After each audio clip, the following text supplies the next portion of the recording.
അവസാന അടവും പയറ്റി മന്ത്രിക്കസേര സംരക്ഷിക്കാൻ കെ.ബി. ഗണേഷ് കുമാർ നടത്തിയ നാടകീയ നീക്കങ്ങൾ ഇപ്പോൾ പുറത്തു വരികയാണ്. കേരള രാഷ്ട്രീയത്തെ തന്നെ നാണിപ്പിച്ച് നിർത്തുന്ന തരത്തിൽ കുടുംബത്തിനകത്തെ തർക്കങ്ങൾ തെരുവിലേക്കെത്തിയപ്പോൾ തൻ്റെ അധികാരവും പദവിയും നഷ്ടപ്പെടുമെന്നുറപ്പായ നിമിഷം ഈ ഗണേശൻ മന്ത്രി നടത്തിയ നയതന്ത്ര കളി വെറുമൊരു ഒത്തുതീർപ്പല്ല, മറിച്ച് വീണുകിട്ടിയ മന്ത്രിസ്ഥാനം കൈവിട്ടു പോകാതിരിക്കാൻ നടത്തിയ ഒരു രാഷ്ട്രീയ അഭ്യാസം കൂടിയാണ്. സ്വന്തം നിലനിൽപ്പിനായി എന്തും ചെയ്യാൻ മടിക്കാത്തൊരാഭാസ രാഷ്ട്രീയക്കാരൻ്റെ മുഖമാണ് ഇവിടെ തെളിഞ്ഞു വന്നത്. ഗുരുവായൂർ ആറാട്ട് കഴിഞ്ഞ് തൻ്റെ വിശ്വസ്തനായ ബാലഗോപാലിനെ പാലക്കാട്ടേക്ക് പറത്തിവിട്ട് ബിന്ദു മേനോൻ്റെ വീട്ടിൽ നടത്തിയ അസാധാരണ ചർച്ചകൾ അതെന്തിനു വേണ്ടിയായിരുന്നു എന്ന് നമുക്കെല്ലാവർക്കും അറിയാം. കാൽക്കൽ വീണ് കരഞ്ഞു എന്നാണ് അറിയുന്നത് ഗണേശൻ. ഒരു വശത്ത് നിയമം നടപ്പിലാക്കുമെന്ന് പ്രസംഗിക്കുന്ന സർക്കാർ, മറുവശത്ത് സ്വന്തം മന്ത്രിയുടെ കുടുംബ പ്രശ്നങ്ങൾ തീർക്കാൻ ഇടനിലക്കാരെ വിടുന്നു. ഇത്രയും വൃത്തികെട്ട ഒരു സംഭവം കണ്ടിട്ടും പോലീസിനെ വിളിച്ചു പറഞ്ഞിട്ടും അതിനൊന്നും ഒരു സഹായം ചെയ്തു കൊടുക്കാൻ പറ്റാത്ത പിണറായിയുടെ ആഭ്യന്തര വകുപ്പ് ഇപ്പോൾ ഇടനിലക്കാരനെ അയച്ചാണ് കാര്യങ്ങൾ തീർത്തിരിക്കുന്നത്. ഫോട്ടോകളും തെളിവുകളും അടക്കം പുറത്തുവിടുമെന്ന് ബിന്ദു മേനോൻ വെല്ലുവിളിച്ചപ്പോൾ ഗണേഷ് കുമാർ ശരിക്കും ഭയന്ന് വിറച്ചു. ആ തെളിവുകൾ പുറത്തു വന്നാൽ പിന്നെ പിണറായി വിജയന് പോലും ഗണേശനെ സംരക്ഷിക്കാൻ കഴിയില്ല എന്നുറപ്പായപ്പോഴാണ് ഈ പണിയെടുത്തത്. അതുകൊണ്ടാണ് മാപ്പ് പറഞ്ഞും കാലു പിടിച്ചും ഈ പ്രശ്നം ഒത്തുതീർപ്പാക്കാൻ തുനിഞ്ഞത്. പക്ഷെ ഒരു മന്ത്രി എന്ന നിലയിൽ ധാർമ്മികതയുടെ തരിമ്പെങ്കിലും ബാക്കിയുണ്ടെങ്കിൽ ഗണേഷ് കുമാർ എന്ത് ചെയ്യണമെന്ന് കേരള ജനതയ്ക്ക് നന്നായി അറിയാം. സ്വന്തം കുടുംബത്തിനകത്തെ പ്രശ്നങ്ങൾ പോലും പരിഹരിക്കാൻ കഴിയാത്ത ഒരാളാണോ ഈ നാട് ഭരിക്കാൻ പോകുന്നത് എന്ന ചോദ്യമാണ് ഉയരുന്നത്.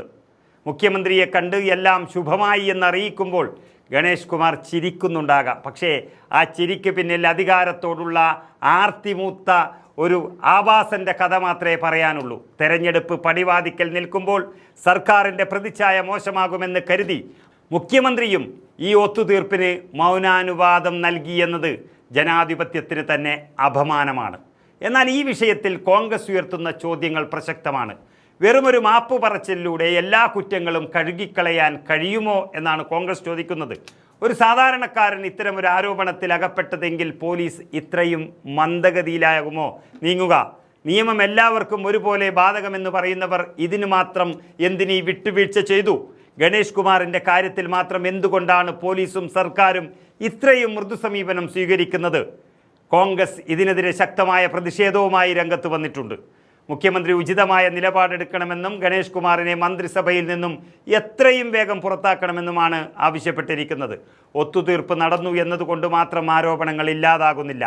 ബിന്ദു മേനോൻ്റെ കൈവശമുണ്ടെന്ന് പറയുന്ന ആ തെളിവുകൾ എവിടെ?